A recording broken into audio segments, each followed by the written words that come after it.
केंद्रीय समाज कल्याण बोर्ड, इसके संगठन और कार्य। किसी भी विकासशील राष्ट्र में सामाजिक और आर्थिक ढांचे को विकास देने के लिए समाज का विकास होना आवश्यक होता है। भारत में स्वतंत्रता की प्राप्ति के बाद राज्य कई वर्गों के कल्याण की अभिवृद्धि और संरक्षण की आवश्यकता के प्रति हमेशा जागरूक रहा है। भारत सरकार का ये लक्ष्य रहा है कि पिछड़ी जनजातियाँ, जातियाँ, अल्पसंख्यक समुदाय, महिला, बच्चे, उपेक्षित वर्ग, शोषण का शिकार हुए लोग, विकलांग, वृद्ध आदि के कल्याण के लिए विशेष योजनाओं और कार्यक्रमों के द्वारा इनका विकास किया जा सके।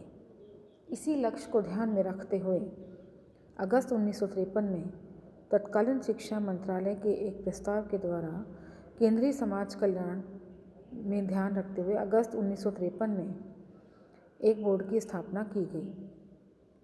इस प्रस्ताव में बोर्ड की स्थापना के कुछ लक्ष्यों को निर्धारित किया गया था, जैसे विभिन्न समाज कल्याण संगठन की आवश्यकता और अपेक्षाओं का संरक्षण किया जाना चाहिए। सरकारी अनुदान से प्राप्त संस्थाओं के द्वारा चलाए जा रहे कार्यक्रमों और योजनाओं का मूल्यांकन किया जाना चाहिए। केंद्रीय मंत्रालयों और राज्य सरकारों के द्वारा कल्याण के कार्य में लगे संगठनों को दी जा रही सहायता में समन्वय होना चाहिए।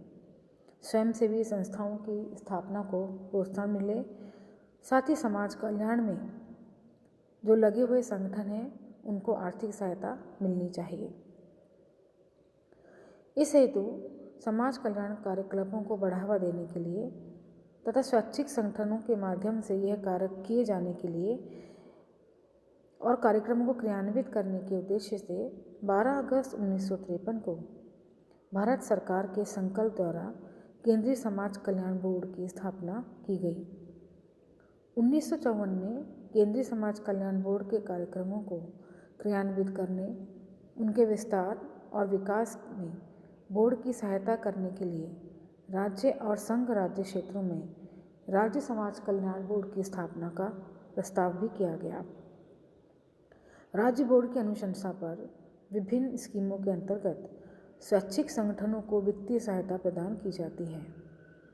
राज्य में 32 बोर्ड हैं।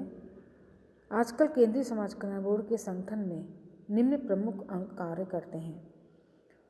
एक अध्यक्ष, जिसकी नियुक्ति भारत सरकार के द्वारा की जाती है, और वह सामान्य निकाय और कार्यकारिणी का पदेन सदस्य होता है और वह कार्यकारिणी के बैठकों की अध्यक्षता करता है।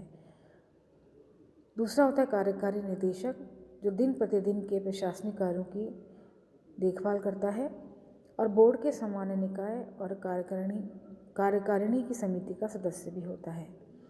बोर्ड का एक जनरल बॉडी होती है या सामान्य निकाय होता है, जिसका अध्यक्ष और कार्यकारी निदेशक सहित लगभग 55 सदस्य होते हैं।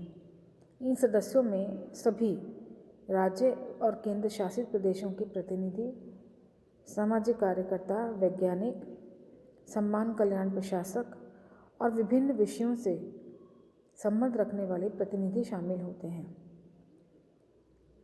बोर्ड के संगठन में एक अध्यक्ष, 32 3 संसद सदस्य, विशेषज्ञ सदस्य, जिसमें विधि, चिकित्सा, पोषाहार, समाज कार्य, शिक्षा, सामाजिक क्षेत्र आदि से अनुभव रखने वाले व्यक्तियों को लिया जाता है।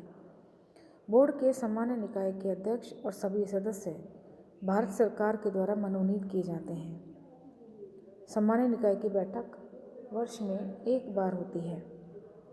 इस वार्षिक बैठक में बोर्ड का वार्षिक प्रतिवेदन तथा आकांक्षित लेखा प्रस्तुत किया जाता है। केंद्रीय समाज कल्याण बोर्ड के कार्यों का संचालन एक कार्यकारिणी समिति के द्वारा किया जाता है, जिसमें बोर्ड के अध्यक्ष और कार्यकारी निदेशक सहित 15 सदस्य होते हैं।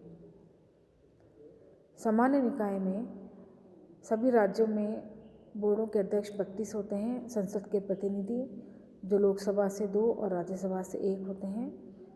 भारत सरकार का मंत्रालय और विभागों के भी प्रतिनिधि इसमें होते हैं। इसकी कार्यकारी समिति में बारी बारी से 5 राज्यों के समाज कल्याण के बोर्ड के अध्यक्ष, भारत सरकार के मंत्रालय विभागों के प्रतिनिधि आदि होते हैं। केंद्रीय समाज कल्याण बोर्ड का कुछ उद्देश्य है जिसके कारण इसका गठन किया गया है। केंद्रीय समाज कल्याण बोर्ड अपनी परंपरा के अनुरूप जरूरतमंद, निराश्रित और वंचित महिलाओं और बच्चों के लिए स्वैच्छिक प्रयासों के माध्यम से अनेक प्रकार के कार्यक्रमों का क्रियान्वयन कर रहा है। आरंभ में बोर्ड के कार्यकलापों में कल्याण पर बल दिया जाता था, उसके बाद में अब विकास पर भी बल दिया जाने लगा है। समाज कल्याण बोर्ड आवश्यकताओं और अपेक्षाओं का समय समय पर संरक्षण करता है, शोध और मूल्यांकन के माध्यम से समुचित अध्ययन करता है। अनुदान प्राप्त संगठनों के कार्यक्रमों और परियोजनाओं का मूल्यांकन करना, केंद्रीय मंत्रालय, राज्य सरकार के द्वारा बोर्ड के कार्यक्रमों के क्रियान्वयन के लिए जो सहायता समाज कल्याण गतिविधियों के लिए उपलब्ध कराई जाती है, उसमें समन्वय स्थापित करता है। समाज कल्याण के क्षेत्र में कार्य करने वाले स्वयंसेवी संगठनों के निर्माण को प्रोत्साहित करता है। विभिन्न संस्थाओं और पंचायती राज संस्थाओं को भारत सरकार द्वारा निर्धारित सिद्धांतों के अनुरूप तकनीकी और वित्तीय सहायता भी उपलब्ध कराता है। यह समाज के दुर्बल वर्ग जैसे महिला, बच्चे, विकलांग, रोगी आदि के सामान्य कल्याण से प्रेरित होकर विभिन्न गतिविधियों को प्रोत्साहित करता है। सामाजिक कार्य हेतु पहल करके परियोजनाओं और प्रशिक्षण कार्यक्रमों का आयोजन करता है। प्राकृतिक संकट के समय राष्ट्र को सहायता पहुंचाने के लिए अपने संगठन के माध्यम से कार्यक्रमों का आयोजन करता है।